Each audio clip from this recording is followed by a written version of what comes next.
우리에게 주시는 축복의 말씀, 마가복음 10장 17절에서 31절입니다. 같이 읽도록 하겠습니다. 시작. 예수께서 길에 나가실새 한 사람이 달려와서 꿇어앉아 묻자호되 선한 선생님이 내가 무엇을 하여야 영생을 얻으리까? 예수께서 이르시되 내가 어찌하여 나를 선하다 일컫느냐? 하나님 한 분 외에는 선한 이가 없느니라. 내가 계명을 안 하니 살인하지 말라, 간음하지 말라, 도둑질하지 말라, 거짓 증언하지 말라, 속여 빼앗지 말라, 내 부모를 공경하라 하였느니라. 그가 여짜오되 선생님이여 이것은 내가 어려서부터 다 지켰나이다. 예수께서 그를 보시고 사랑하사 이르시되 내게 아직도 한 가지 부족한 것이 있으니 가서 내게 있는 것을 다 팔아 가난한 자들에게 주라. 그리하면 하늘에서 보화가 내게 있으리라. 그리고 와서 나를 따르라 하시니 그 사람은 재물이 많은 거로 이 말씀으로 인하여 슬픈 기색을 띠고 근심하며 가니라. 예수께서 둘러보시고 제자들에게 이르시되 재물이 있는 자는 하나님의 나라에 들어가기가 심히 어렵도다 하시니 제자들이 그 말씀에 놀라는지라. 예수께서 다시 대답하여 이르시되 얘들아, 하나님의 나라에 들어가기 얼마나 어려운지 낙타가 바늘기로 나가는 것이 부자가 하나님의 나라에 들어가는 것보다 쉬우니라 하시니 제자들이 매우 놀라 서로 말하되 그런즉 누가 구원을 얻을 수 있는가 하니 예수께서 그들을 보시며 이르시되 사람으로는 할 수 없으되 하나님으로는 그렇지 아니하니 하나님으로서는 다 하실 수 있느니라. 베드로가 여짜와 이르되 보소서 우리가 모든 것을 버리고 주를 따랐나이다. 예수께서 이르시되 내가 진실로 너희에게 이르노니 나와 복음을 위하여 집이나 형제나 자매나 어머니나 아버지나 자식이나 전토를 벌인 자는 현세에 있어 집과 형제와 자매와 어머니와 자식과 전토를 100배나 받되 박해를 겸하여 받고 내세 영생을 받지 못할 자가 없느니라. 그러나 먼저 된 자로서 나중되고 나중된 자로서 먼저 될 자가 많으니라. 아멘. 띠로 오늘 주제의 말씀을 가지고 인사를 좀 해보겠습니다. 하나님 나라를 위한 부자가 됩시다. 네. 뒤에만 초점을 맞추지 마시고 부자가 됩시다에만 초점을 맞추지 마시고 왜 부자가 돼야 되는지. 오늘 말씀의 제목은 하나님 나라와 재물입니다. 하나님 나라와 재물. 자, 요즘 여러분 인생의 가장 큰 관심사가 무엇입니까? 하나님입니까? 돈입니까? 하나님입니까? 돈입니까? 자, 오늘날 우리의 삶은 이 돈에 관심을 가질 수밖에 없는 사회 구조가 되어 있습니다. 그래서 하나님 앞에 정말 하나님께 대한만 관심을 갖고 싶은데 참 우리를 이 돈이라고 하는 것이 끌어당기죠. 최현식 박사가 쓴 책 제목이 이런 제목입니다. 돈의 속삭임 내가 곧 신이다. 이 책 제목만으로도 우리에게 좀 뭔가 도전을 주죠. 근데 이 책 속에 보면 한 7, 8년 전에 어느 방송국에서 설문조사했던 기록을 이야기하는데요. 질문은 뭐냐면 얼마 정도면 가족 혹은 친구와 관계를 끊을 수 있겠습니까? 대답은 10억 원 이상이면 끊을 수 있다라고 대답한 사람이 53%였다고 합니다. 10억 원 주면 끊을 수 있다는 거죠. 옆 사람한테 물어보세요. 당신은 어떠오? 쉽지 않습니다. 쉽지 않아요.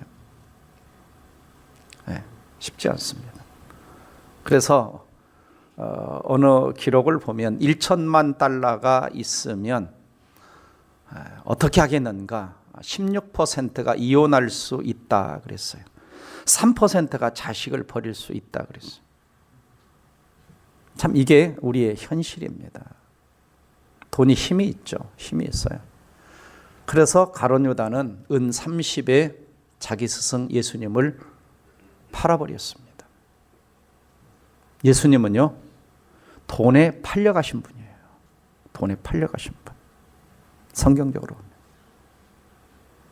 자, 오늘 성경으로 돌아가 봅시다. 자, 인생에 가장 중요한 관심을 가진 한 젊은이가 나오죠.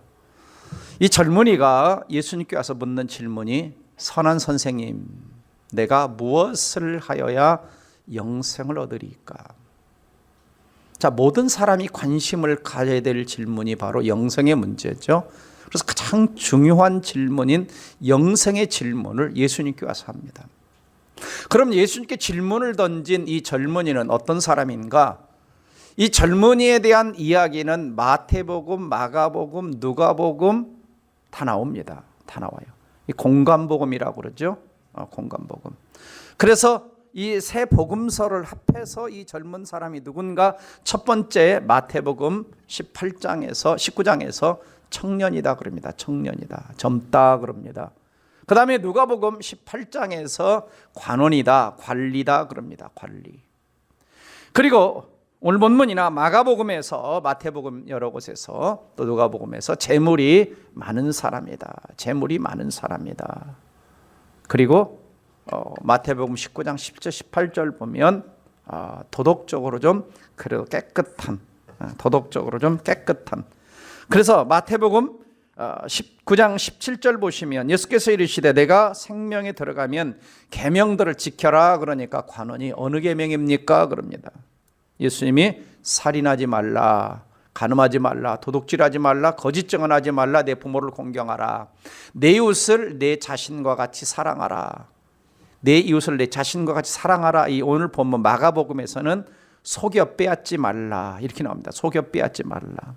아마 예수님이 이 말씀하신 배경에는 어떤 면에서는 이 젊은 관원이 뭔가 속여 빼앗은 것이 있지 않았나 이런 생각이 들기도 합니다만, 어쨌든 그 다음 대답을 보면 뭐라고 대답하죠? 선생님이여, 이것은 내가 어려서부터 다 뭐 했다? 지켰다. 어려서부터 다 지켰다. 여러분 다 지키셨어요? 살인하지 말라, 간음하지 말라, 도둑질하지 말라, 거짓 증언하지 말라, 부모 공경하라, 내 이웃을 자신과 같이 사랑하라, 속여 빼앗지 말라. 다 지켰다. 참 대단하죠. 대단하죠. 대단하죠. 꽤 괜찮은 사람처럼 보입니다. 그렇지 않습니까? 네. 거기다가 이 사람은 겸손함과 경외함을 갖춘 사람이었다. 오늘 본문 17절을 보시면 예수님께 달려와 꿇어 앉아, 선한 선생님이여, 예수님께 달려와서 꿇어 앉았습니다. 꿇어 앉았어요. 자, 이 사람이 관리라 그랬죠. 관리. 예. 그러니까 여기서 관리라고 하는 것은 그 당시 유대회당의 지도자이거나 아니면 사내들인 공회 회원 중에 한 사람일 겁니다. 그러니까 권력을 가진 사람이죠. 권력을 가진 사람. 근데 그 예수님 앞에 와서 정중하게 꿇어 앉아서, 그것도 예수님한테 뭐라 그러냐? 선한 선생님이요. 선한 선생님이요. 그러니까 겸손함도 갖추었고 어떤 주님에 대한 경외심도 뭔가 갖추고 있는. 왜냐하면 그 당시 종교 지도자들을 보면 다 예수님이 어떤 존재로 그들에게 비춰지느냐? 비교의 대상 또는 비난의 대상 또는 방해꾼, 이런 정도로 생각을 했는데 이 사람은 관원인데 예수님 앞에 와서 꿇어 앉아서 뭔가 배우려고 하는 그런 자세가 되어 있었어요. 그러니까 이 사람은 어떤 사람이냐? 젊음이 있었죠. 젊음. 그 다음에 뭐가 있습니까? 명예와 권력을 가지고 있습니다. 뭘 가지고 있어요? 재물을, 많은 재물, 많은 재물. 그 다음에 도덕적으로 깨끗함, 그리고 더 나가서 주님 앞에 꿇어 앉아서 경외심을 가지고 있는. 자, 이 정도면 여러분 꽤 괜찮지 않습니까? 여러분 어떠세요? 젊음이 있어요?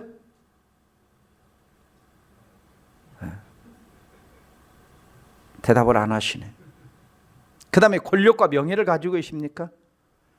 대답이 없어요. 많은 재물 가지고 계십니까? 도덕적 깨끗함이 있습니까?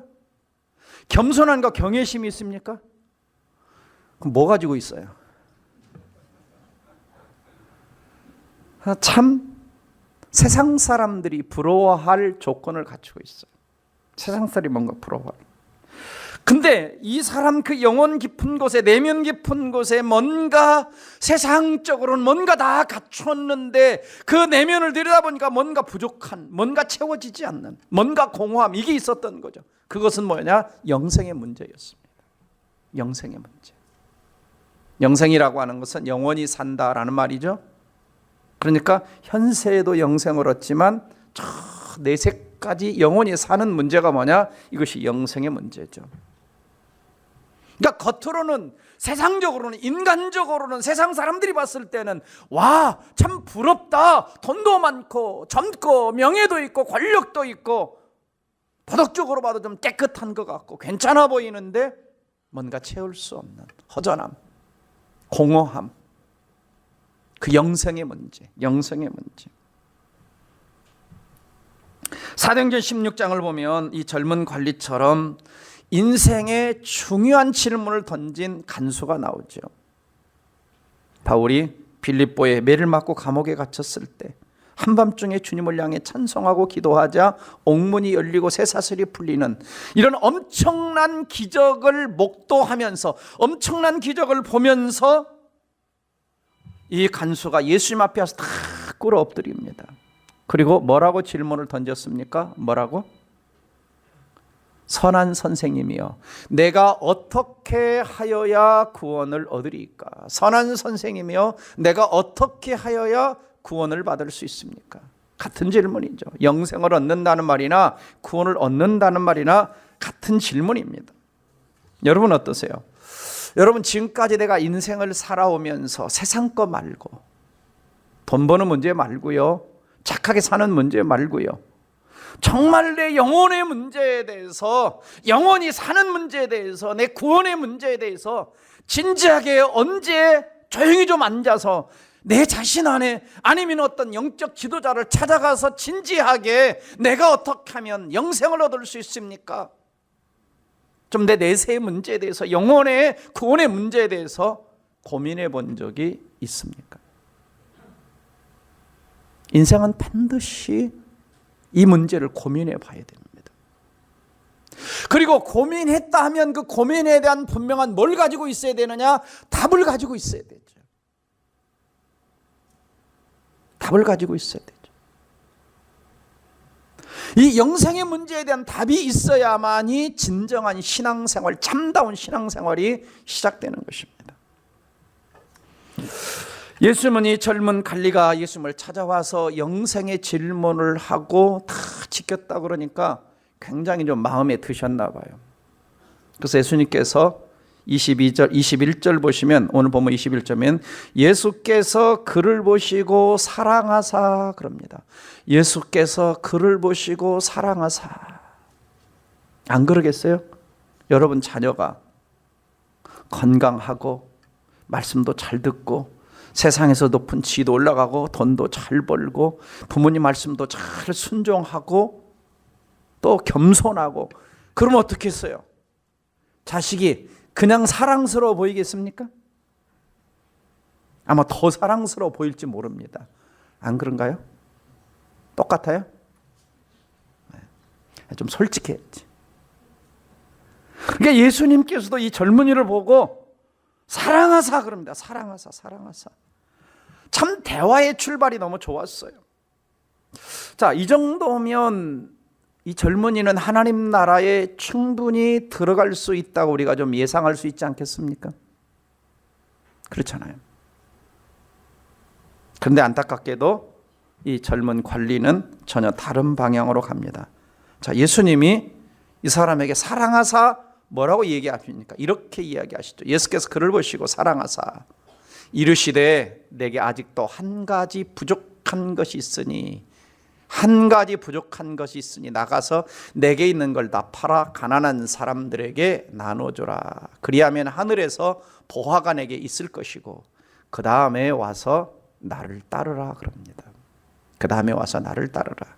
다 팔아서 가난한 사람 주고.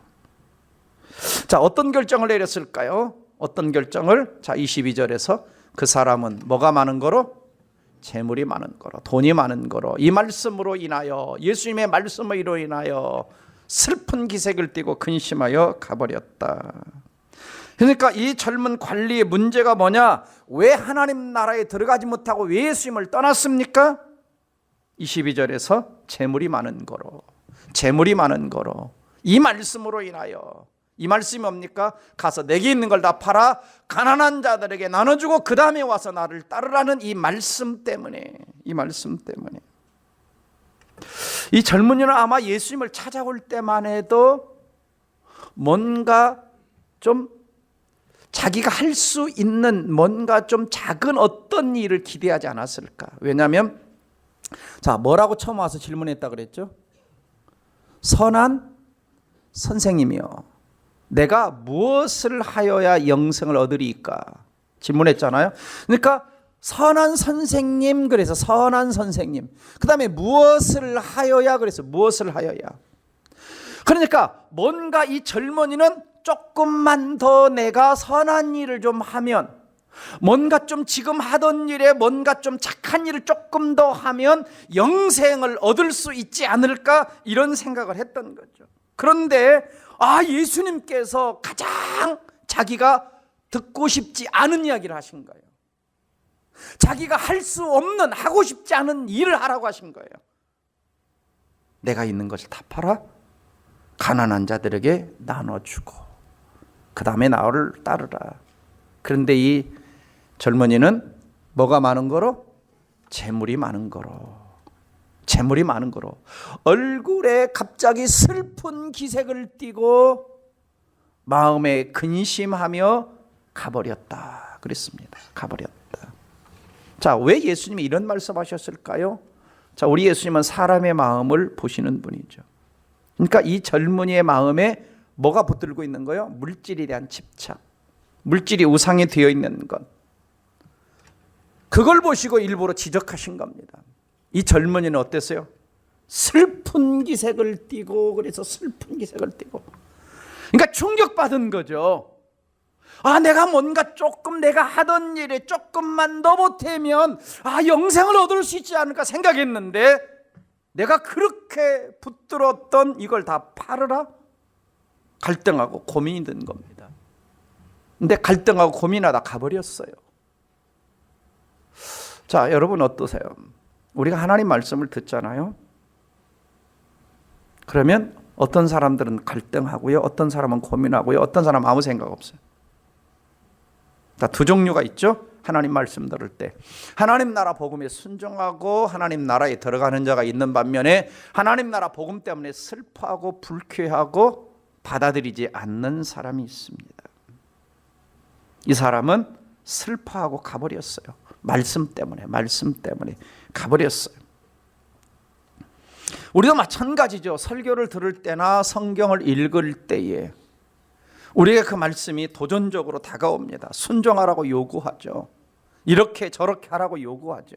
그때 우리 마음에 일어나는 갈등과 번민이 뭡니까? 순종할 것이냐 안 할 것이냐라고 하는 거죠. 순종할 것이냐 안 할 것이냐. 여러분, 설교를 들을 때 당황한 적이 있습니까? 번민한 적이 있습니까? 고민한 적이 있습니까? 갈등한 적이 있습니까?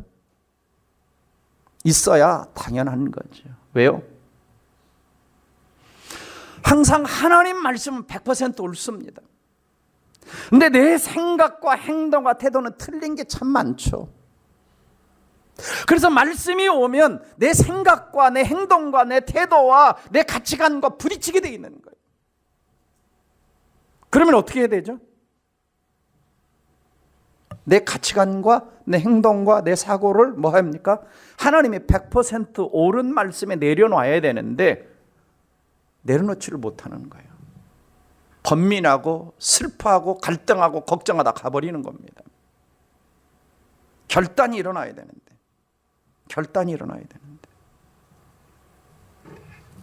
그래도 소망 있는 사람은 뭐냐면 설교를 들을 때, 말씀을 들을 때 갈등하고 번민하는 사람은 그래도 좀 가능성이 있어요. 왜? 어느 순간 은혜가 임하면 결단할 수 있기 때문에. 근데 하나님 말씀을 들어도 아무런 감동이 없고 핸드폰만 쳐다보고 있고, 여기서 보면 핸드폰만 쳐다보는 게 다 보이거든요. 가끔 저 방송실 저기 잠옷실에 앉아서 핸드폰만 쳐다보고 있던 이야기도 제가 다 들어요. 제가 안 쳐다보고 있으니까 모르는 줄 알고. 관심이 없는 거죠. 설교에 관심이 없는 겁니다. 말씀에 관심이 없는 거예요.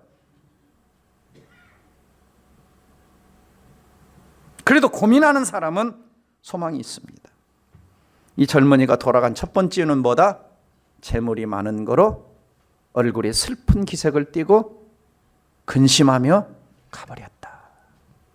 뭐 때문에? 이 말씀을 인하여. 두 번째 돌아간 이유는 뭐냐면 하나님 나라에 들어가는 방법에 대해서 오해하고 있었습니다. 자, 선한 선생님이요 그랬죠. 선한 선생님. 내가 무엇을 하여야? 자, 이 속에 답이 있죠. 뭔가를 선한 일을 해야 내가 하나님 나라에 들어갈 수 있지 않을까? 영생을 얻을 수 있지 않을까? 이런 생각을 한 거죠. 아마 예수님께서 야, 너 좀 착하구나. 너 꽤 괜찮은데? 이거 다 어떡해? 살인하지 마, 간음하지 말라, 거짓 증거하지 말라. 야, 이거 너 어떻게 다 지켰냐? 너 꽤 괜찮다. 좀 이런 칭찬을 좀 기대했는데 한 가지 부족한 거 있는데 네가 가진 거 다 팔아. 그리고 가난한 사람들 나눠주면 하늘에서 보화가 있을 것이고 그리고 와서 나를 따르라. 그러니까 이 젊은이가 오해하고 있는 거 뭡니까? 내가 지금 살아왔던 삶에, 내가 해왔던 어떤 선행에, 내가 해왔던 어떤 선행에 뭔가를 조금 덧붙이면 내가 영생을 얻고 하나님 나라에 들어갈 수 있지 않을까? 자, 전도폭발에서 던지는 질문이 뭡니까? 두 가지 중요한 진단 질문이 있죠. 첫 번째가 뭐예요? 전도폭발 하신 분들, 첫 번째, 오늘 밤 이 세상을 떠나신다면 천국에 들어갈 확신이 있으십니까? 그럼 많은 사람들이 머리 극적거리죠. 내 행동과 태도를 생각하죠. 두 번째 질문이 뭐예요? 오늘 밤 내가 천국 문을 착 하고 들어가려고 하는데 하나님께서 너 왜 천국에 들어갈 수 있냐고 물으신다면 뭐라고 대답하겠습니까? 이 질문 앞에 많은 사람들은 뭘 생각합니까? 내 행동을 생각하고 내 태도를 생각하고 내가 지금 살아가고 있는 삶의 정황을 생각해서 글쎄요. 또 복음을 잘 모르는 사람은 그래도 내가 좀 착하게 살았으니까, 나는 법 없이도 살 사람이니까. 제가 질문했던 어떤 사람은 이렇게 대답을 했어요. 저는요, 밖에 쇼핑하러 잘 안 가고요, 사람들 많이 안 만나기 때문에 별로 죄를 안 지었거든요. 그러니까 저를 하나님이 천국에 들여보내주시지 않겠습니까? 이런 생각을 하고 있는 거죠. 그러니까 뭔가를 더하면. 자, 여러분, 기독교는 그런 게 아니죠. 기독교는요, 우리의 가졌던 생각, 사상, 어떤 잘못된 가치관, 이것을 산산조각 부서뜨리는 겁니다. 내려놓으라고 그러는 거죠. 내 누더기 같은 죄의 겉옷을 다, 죄의 옷을 다 벗어버리고 예수로 옷 입으라 그러죠. 옛사람을 다 벗어버리고 새로운 피조물이 되라고 그러죠.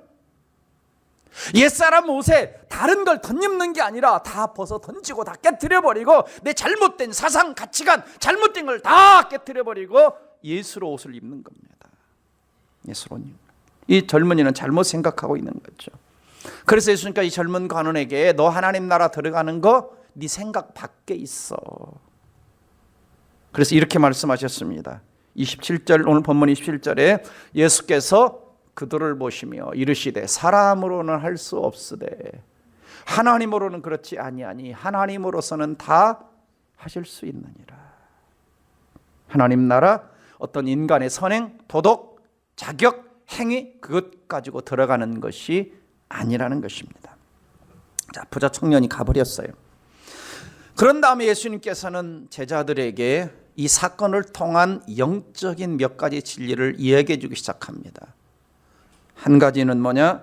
마가복음 오늘 본문 23절에 예수께서 둘러보시고 제자들에게 이르시되 재물이 있는 자는 하나님 나라에 들어가기가 심히 어렵다 그랬어요. 심히 어렵다. 그러니까 갑자기 이 말씀들은 예수님의 제자들이 놀라는 거예요. 제자들이 그 말씀에 깜짝 놀라서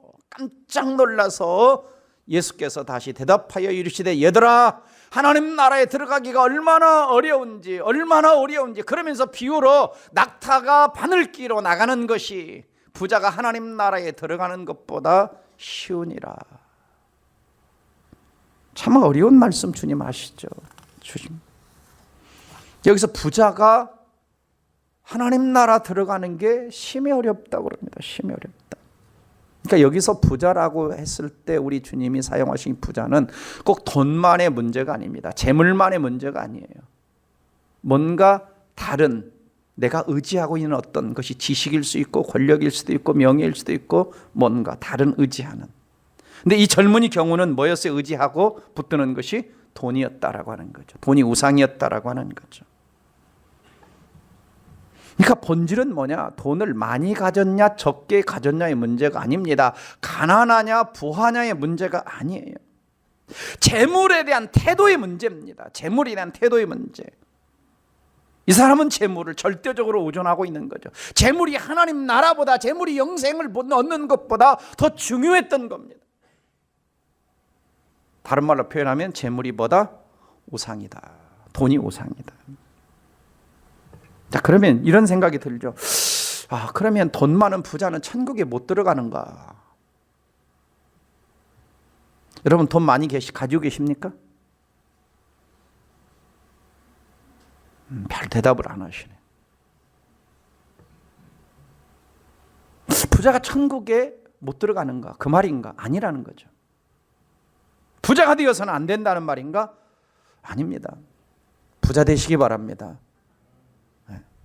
아멘을 조금만 하시는데, 왜냐하면 천국 못 들어갈까? 그래서 아멘이 잘 안 나오는, 갑자기. 여러분 가난한 삶을 살고 싶지 않잖아요. 그렇죠? 네.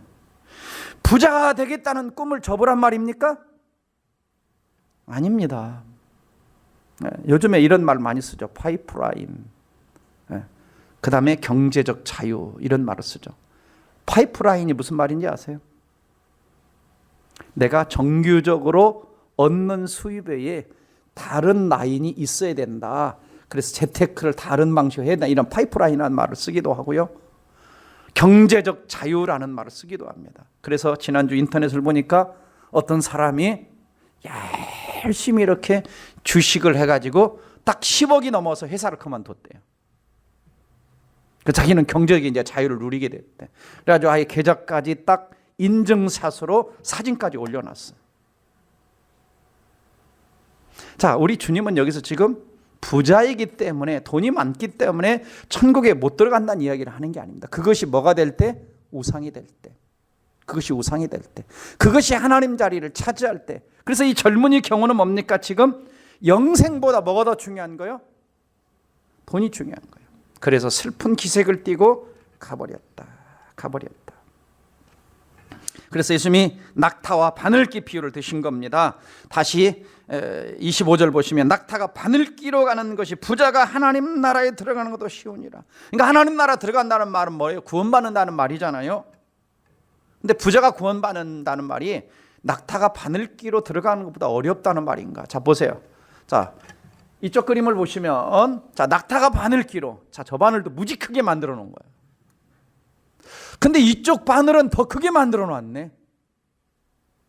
저렇게 크게 만들면 들어갈 수는 있겠죠. 자, 무슨 말입니까? 그 당시 랍비들은 하나의 격언이 있었는데 뭐냐면, 어떤 불가능한 일을 이야기할 때 바로 코끼리나 낙타가 바늘기로 들어가려고 한다. 코끼리나 낙타가, 이런 격언이 그 당시 있었다고 그래요. 그러니까 이것은 불가능한 하나의 격언. 그러니까 예수님이 이 말씀하실 때 그것을 듣는 제자들은 다 알아들었다, 못 알아들었다? 알아들은 거예요. 우리는 지금 무슨 생각을 해? 이 말씀할 때 거대한 쌍봉 낙타를 생각하고, 우리가 생각하는 조그마한 바늘을 생각해서, 이게 바늘기로, 이게 끼기도 어려운데, 눈 나빠져서 실끼기도 어려운데. 또 하나 문화적인 것은 뭐냐면, 그 당시 예루살렘 성곽에 두 가지 문이 있습니다. 하나는 낮에 열어놓은 큰 문이 있어요. 낮에 이렇게 다니다가 밤이 되면 적들이 들어오니까 조그마한 쪽문으로만 신분을 하게 하고 들어내요. 그러니까 밤에 들어가려면 이 쪽문이 뭐냐? 쪽문을 바늘기라고 불렀다고 합니다. 쪽문을. 그러니까 이 쪽문으로 들어가려면 수레도 못 들어가고 무거운 짐들, 큰 짐들 이런 게 못 들어가는 거예요. 사람 몸만 겨우 들어가는 거예요. 자, 예수님 말씀의 의도는 뭡니까? 하나님 나라에 들어가려면 예수 외에, 십자가 외에, 하나님 외에 다른 거 의지해서는 안 된다는 이야기를 하시는 것이지, 부자가 하나님 나라에 못 들어간다는 이야기를 하시는 것이 아닙니다. 지금 이 부자의 경우는 재물이 하나님 나라 들어가는 걸 막고 있기 때문에 이 사람에게 너 재물 팔아, 그래야 들어갈 수 있어, 지금 이 이야기를 하시는 거죠. 오해하지 마시기 바랍니다. 가끔 부자들을 공격할 때 이 구절을 가지고 너 돈 많아야 하나님 나라 못 들어가 이렇게 공격할 때 쓰는데 그건 문맥을 무시하고 문화를 무시하는 거죠. 그런 얘기가 아니죠. 그래서 예수님께 이런 말씀하신 적이 있습니다. 한 사람이 마태복음 6장 24절에 이런 표현을 썼죠. 같이 한번 읽어보도록 하겠습니다. 그 앞에 먼저 우리가 주일학기 때 불렀던 이 찬송 내용부터. 자, 우리가 이런 찬송 많이 기억나죠. 돈 갖고도 못 가요. 하나님 나라 힘으로도 못 가요. 벼슬러도 못 가요. 뭐로 가는 겁니까? 믿음으로 가는 나라, 하나님 나라. 자, 예수님이 이런 말씀하셨어요. 마태복음 6장 24절에서 다 같이 읽어보면 시작. 한 사람이 두 주인을 섬기지 못할 것이니 혹 이를 미워하고 저를 사랑하고 혹 이를 중히 여기고 저를 경히 여김이나 너희가 하나님과 재물을 겸하여 섬기지 못한다. 그러니까 자, 여기 보면은요, 하나님과 뭐하고 비교하고 있어요? 재물, 만문입니다. 신이죠. 그러니까 하나님이 힘이 있는 것처럼 돈도 뭐가 있다는 거예요? 힘이 있는 거예요. 힘이 있는 거예요. 네. 그래서 돈이 힘이 있어서 사람을 팔아먹을 정도로. 그래서 오늘날 자본주의 그러잖아요. 자본주의. 자본주의의 치명적인 약점이 뭡니까? 뭐로 갑니까? 황금, 물질, 만능주의로 자꾸 가버리는 거죠. 자, 정의란 무엇인가라는 책을 쓴 마이클 샌델이라고 하는 사람이 또 한 권의 책을 썼죠. 돈으로 살 수 없는 것들. 돈으로 살 수 없는 것들. 그래서 이 세상을 보니까 대부분 돈으로 살 수 있더라는 거예요. 돈으로 살 게 많더라는 겁니다. 돈으로 살 수 있는 것 중에서 인도인 여성의 대리모 서비스를 하는 데 있어서 6,250달러, 미국으로 이민할 수 있는 권리 50만 달러, 교도소에서 하룻밤 업그레이드 하는 비용이 82달러. 자, 이런 지불할 돈이 없다면 돈을 벌 수 있는 방법이 있는데 책 읽어주면 2달러. 그 다음에 내 이마에 광고를 새기고 다니면 777달러. 미국이야 그런 게 있나 봐요. 네. 그 다음에 제약회사의 안전성 어떤 실험 대상이 되면은 7,500달러. 그 다음에 아프가니스탄 용병으로 가면 1,000달러. 뭐 이런 돈을 벌 수 있다는 거예요. 근데 돈으로 살 수 없는 것들이 있는데 그건 뭐냐? 자식을 키우며 그들을 지키려 안간힘을 쓰고 있는 부모의 인내와 고생, 연로한 부모의 고통스러운 평안을 지켜보며 애태워하는 자식의 연민, 나보다 더 나의 아픔과 슬픔을 짊어지려고 하는 진정한 친구와의 벗과의 우정, 무엇보다도 내 자신보다 상대방을 생각하고 많은 지극한 사랑, 건강한 체력들, 이런 것들을 다 돈 주고 못 사는 가족의, 인간의 우정, 이런 것들, 사랑, 건강. 근데 이 청년은 아마 영생을 뭔가 돈으로 살 수 있지 않을까 생각하지 않았겠는가라고 생각이 됩니다. 그러니까 이 청년에게 걸림돌은 뭐였어요? 재물이었죠. 영생을 얻는 걸림돌이 재물이었습니다. 여러분, 영생을 얻는다는 것은 주인이 바뀌는 겁니다.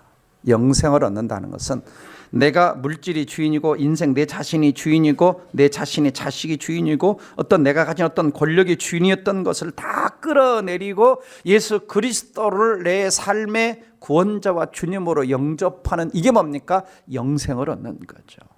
그래서 주인이 바뀌는 겁니다. 영생을 얻고 하나님의 자녀가 되는 사람은 뭐죠? 주인이 바뀌는 거예요. 내 인생의 주인이 바뀌는 거예요. 삶의 주인이 바뀌는 겁니다. 내가 왕좌에 내려오는 거예요. 물질을 다 내려놓는 겁니다. 여러분, 인생의 주인이 바뀌셨습니까? 오늘 별로 아멘이 안 나옵니다. 뭐 하고 있냐? 머리로 계산하고 앉았어요. 자, 마지막 세 번째는요, 젊은이가 돌아간 이유는 자신의 영적 상태를 잘 몰랐고 예수님을 잘 몰랐어요. 자신은 잃어버린 자이고 하나님이 진노 아래 있고, 그 다음에 하나님이 아직 하나님 나라 밖에 있다는 것이 얼마나 위험하고 비극적인 것이며 예수님 밖에 있으면 지옥에 간다는 것을 아직 깨닫지 못했습니다. 또 한 가지는 뭐냐면 자기 앞에 지금 메시아가 계시는데, 자기 앞에 예수님이 계시는데 예수님을 잘 모르는 거예요. 예수님이 생명주로 오셨는데 생명주로 오신 예수님을 잘 모르는 겁니다. 잃어버린 자를 찾아 구원하러 오셨는데 예수님을 잘 모르는 거예요. 길이요 진리요 생명 되신 주님이 자기 앞에 있는데도 잘 몰라본 겁니다. 자기 앞에 지금 하나님의 아들 독생자 메시아 그리스도 하나님이 계시는데 모르는 거예요. 여러분, 예수님을 아십니까? 종종 그렇습니다. 난 놓고 기억자도 모른다고 하는 것처럼 교회를 오래 다녀도 예수가 누군지, 하나님이 누군지, 성령님이 누군지, 십자가가 무엇인지 고민하지 않고 다니는 사람들이 의외로 있어요. 그러니까 이런 분들이 이단에 잘 넘어가는 거예요.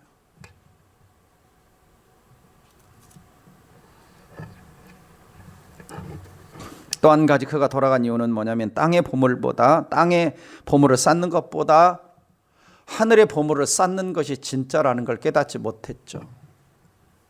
하늘 보화가 있으리라 주님 하셨잖아요. 하늘 보화가. 땅의 보화에 대해서는 전문가였지만 하늘의 보화에 대해서는 무식했어요. 하늘의 보화에 무식했어요. 땅에 쌓는 것에 열심히 있었지만 하늘 쌓는 것에 대해서는 몰랐습니다. 우리는 두 가지 다 잘 알아야 돼요. 왜요? 땅에 살고 있기 때문에 땅의 보화를 쌓는 법도 알아야 여러분 부자가 될 수 있잖아요. 근데 하나님 백성이기 때문에 어떻게 하늘에 쌓는 것인지도 알아야 하늘 부자도 될 수 있는 거예요.